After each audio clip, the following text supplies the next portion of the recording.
McGregor Forgeron is a SAIT student in the respiratory therapy program. He's motivated to help SAIT smokers quit, and he's doing it in his own way.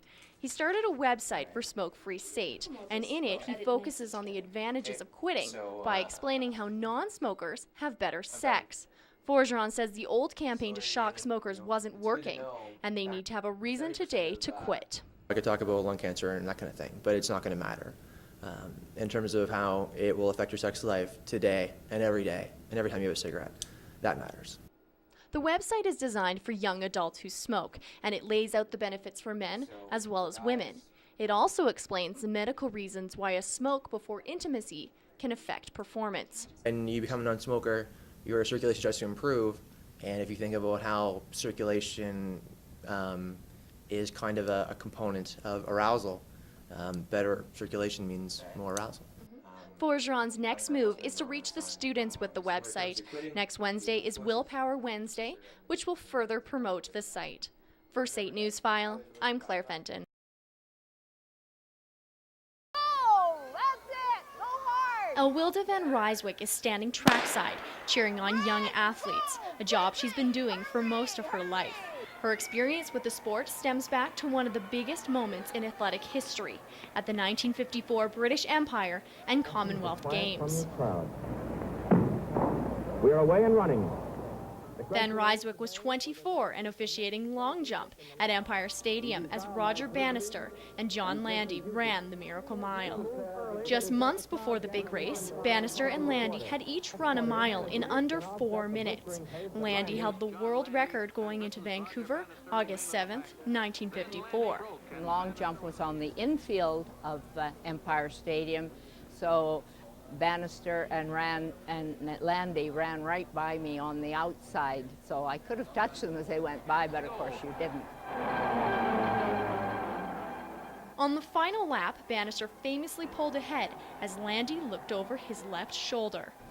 I can still see Landy looking over his shoulder and Bannister whipping by. Both men crossed the finish line in less than 4 minutes. Everyone was just so excited. I mean, it was a moment in history, and to be part of it. Over John Michael Landy of Australia, 1-2. Wonderful keepsake. And of course, at that time, I was Miss Manette.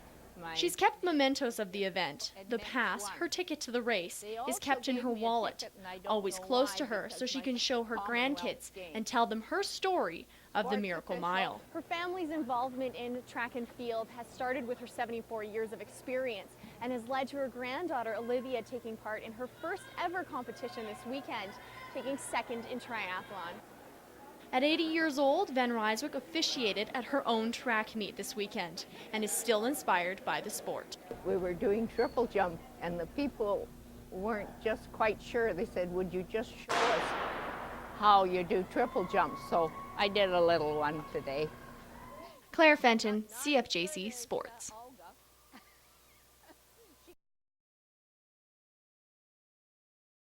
I began from my first year of filming my own things. I began. Benjamin Hayden is a film student and is trying to build a career close to home.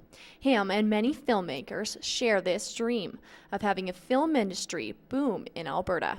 And that we're not Hollywood, we're not Vancouver, but we have this wicked rallying support of people who just want to get together and make these films happen.